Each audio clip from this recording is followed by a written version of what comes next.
Hi everybody, Adrian Plass here, Yes, and Bridget, hello. and this is number 42. It is. Now, when we got to 39, we told people we were looking forward to our 40th anniversary, 40 days of recording, and we hope you'd send us rubies.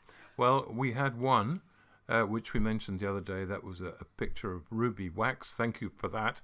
But also, after that, we heard from someone from Sweden who sent me a picture of a picture, can I add, a photograph of a very, very nice bottle of port. And Ruby Port. Ruby yes. port. Oh, really, really. Well, we're could living do in with a that. virtual world, Adrian, so We I are, suppose aren't that's we? all we Yeah. can expect, really. Mm.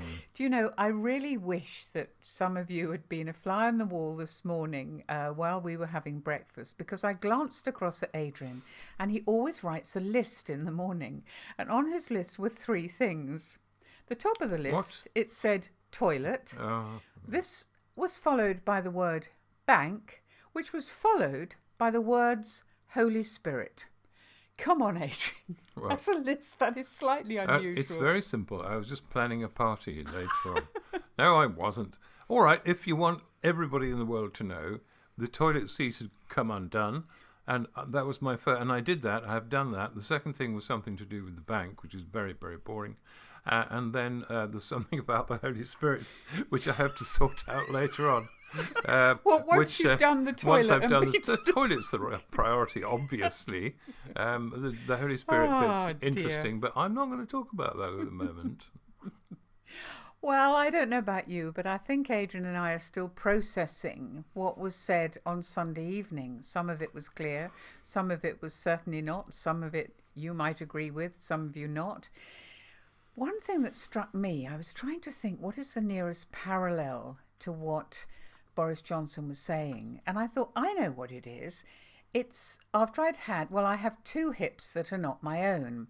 And after each operation, things were very, very, very strict. And I know any of you who've had knees or ankles or hips or whatever done, they'll know that you get very strict instructions. You can only walk so many paces on the first, second, third day. Then you increase it a little bit. You have to go up a few steps and then you come down them again. You have to lie on the bed and lift one leg and do some exercise. You know exactly what to do. You may be fed up, but you know exactly what to do. And then you move into this period where it's up to you to create your own regime. And if you stick to it, you know that you'll end up pain-free and able to walk really, really well, which I can now. But that interim bit reminded me of what he said about coming down the mountain. I mean, he actually said it's more difficult to come down a mountain than it is to go up it. And I thought, yes, it is, because it's so easy to slide and to think, does it really matter anymore? We'll just slide a little bit. And I know I wouldn't be walking as well as I am if I hadn't taken that seriously. That's a very good point. I was asked if I'd like to have a brain transplant some time ago. And I was going to, but at the last minute I changed my mind. Oh, Adrian, that is awful. Yeah, I was thinking that Awful joke. I know it's a terrible joke, isn't it? We've all got our ideas of a parallel place, parallel universe. And these are bits of mine I'd like to read to people. In a parallel universe, the DFS sale really does end. In a parallel universe, stainless steel teapots will at last pour perfectly. In a parallel universe, airlines will pay us to fly with them. The sun shines at night when it's needed, and not during the day when it's light anyway. In a parallel universe, each year at least one GCSE English student who is studying Wuthering Heights will actually read Wuthering Heights. Teenagers don't have to be lent money by their parents in order to repay their parents the money they owe them. In a parallel universe, my wife will be wrong sometimes. In a parallel universe, children will not leave school believing that Paul Gauguin played football for Spurs. In a parallel universe, we shall finally learn exactly what it was that Meatloaf would not do for love. parallel universe chicken can cross the road without needing to have their motivation questioned. IKEA products will look as good when you get them home as they did in the store. And finally, and most importantly of all, fat and cream and chocolate and cake and red wine will be our 5-a-day requirements for healthy living.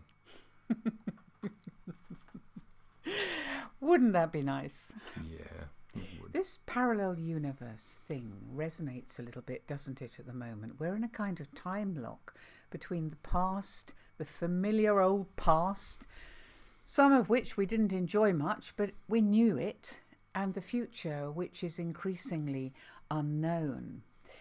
It's a strange place to be. And increasingly we're hearing what matters. People are remembering that they were able to hug people, that they were able to eat across the table with people and laugh, not virtually with people. And they don't really quite know how it's going to be in the future. And I suppose with the way the weather's been, and we've had rain lately, which was great because the wisteria picked up, and a lot of things were helped by that. But the world is continuing. Springtime is continuing, and yet there's a lot of grief going on, a lot of anger, fear, lots of dark stuff going on. One of our favourite pieces of work we ever did, and I don't know if Bridget will agree, was when we took a group for a week on the subject of Daniel. Oh, yes. Yeah. And we really loved that book, and we learned so much from reading it and thinking about it and discussing things with people. And there is a moment in the story of Daniel that has stuck with us. Daniel was very good, wasn't he? He was really, he was God's man really in good. the court of Babylon, wasn't he? He was God's man in the court of Babylon, and he had his lines that he wouldn't cross, but he was so clever and so talented that he became almost the head honcho in Babylon. Amazing. Well, when King Darius was in charge, the other people who were in the lead, all the other people who were supposed to be running the country and were really angry with Daniel for taking over their place, arranged for a new piece of legislation. Anyone who didn't worship Darius would be thrown to the lions. And it's interesting just to read. I've got the bit in the Bible here that tells us what happened then. And it says, "Now when Daniel learned that the decree had been published, he went home to his upstairs room where the windows opened towards Jerusalem. 3 times a day he got down on his knees and prayed, giving thanks to his God, just as he had done before." I find it very moving that Daniel, on hearing this, went to the window and looked out and knew he was looking towards his home, Jerusalem, and thought, I'm never going back there. It's gone. If I stand up for God, as I know I'm going to have to, it will almost certainly be the end of my life. And I won't be going home. And for some of us in this period, that situation has been exactly what certainly experienced. Things are never going to be the same again. And I don't know, it is a bit of a salutary thing, isn't it, about not just looking back. It's all right to look back, but we're going to have to look forward as well.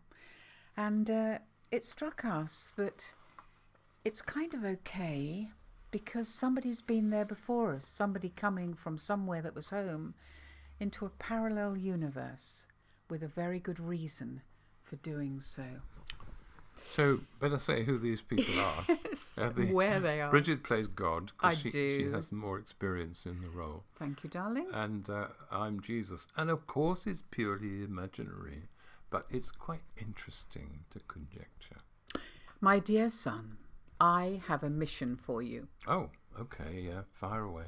Well, your mission, if you choose to accept it, is to go and be born as a human baby into the world and preach and teach and do stuff with people for the last 3 years of your life. Right. So the last 3 years. So that's, you mean when I'm old? Is that what you mean? Well, we'll come back to that. So what do you think so far? Well, it doesn't sound too tricky. So what are you actually wanting me to achieve? Right. Okay. Well, as a result of... Oh, I'm sorry. Did I mention you'll be there as a real man? Did I mention you'll be tempted to do all sorts of wrong things, but you must never, ever, ever give in to temptation. Not once. Very important, that. No, I don't think you did mention that, no. Oh, right. Okay. Well, anyway, as a result of what you do down there, I want the entire world changed. The entire world? Yeah. Eventually, I'd like to see at least one Christian church in practically every village and town in the Western world, and a fair proportion of the East as well. Right. And within 2,000 years of you finishing your job, there must be millions and millions of people following your teaching and living by your inspiration and spiritual presence in their lives. Right. 3 years, you said? Yep, 3 years. 3 years. Okay. So, if all that has to be done in such a short time, presumably you're going to put me in an age where, obviously, transport and communication technology has reached its peak, so I'll be able to really No. Now, Hold on. No. Actually, it's going to be first century Palestine, mostly foot, occasional mule, and you'll have a team of 12. Fishermen, tax collectors, that sort of thing, you know. Fishermen and tax collectors? That sort of thing, yes. Oh, I see. So, between us, we 13, the fishermen, the tax collectors, and me, we are going to change the world. That's right. You're going to turn it upside down. Upside down. And just as a matter of interest, what happens at the very end of my 3 years of preaching and teaching and, doing stuff with people? Right. Well, now we come to the bit of the job that's not quite so easy. You mean there's a more difficult bit of the job? And what exactly is that? Well, I will tell you, but first of all, I want to know, are you willing to go? Well, of course, if that's what you want. You know I always want to please you. Good. That's right. Well, I am very pleased. Right. Now you've asked me what's going to happen at the end of your last 3 years. I'll tell you. I'm afraid, my dear son, that's what's going to happen, what absolutely has to happen to you if the world is going to be changed. I really don't want to say this. I really can't put this into words. No, just tell me. Whatever it is, I promise I'll do it. So there we are. Into a parallel universe Jesus came. And the world has never been the same ever again. I've sometimes thought that, that obedience of Jesus and obviously the crucifixion and the resurrection opened up the ancient engines of rightness in the world. It made it possible for a happy ever after to happen, which is greater than any fairy tale. Yeah. And I don't understand that yet, and nor do you. But we know that it can happen. We do. And also, it's very good to go back to remembering what Jesus did, isn't it? Simply because it's very easy for a parallel universe to be created by the church or by the climate, the century, the whatever that people are living in, and a kind of parallel Jesus is created sometimes, and it isn't at all very, like the real very one. difficult. You'll remember me meeting a man who said he'd lost his faith, and we talked for a long time. Well, I didn't talk at all. He talked, and he talked about how he now saw through everything, and his faith had gone.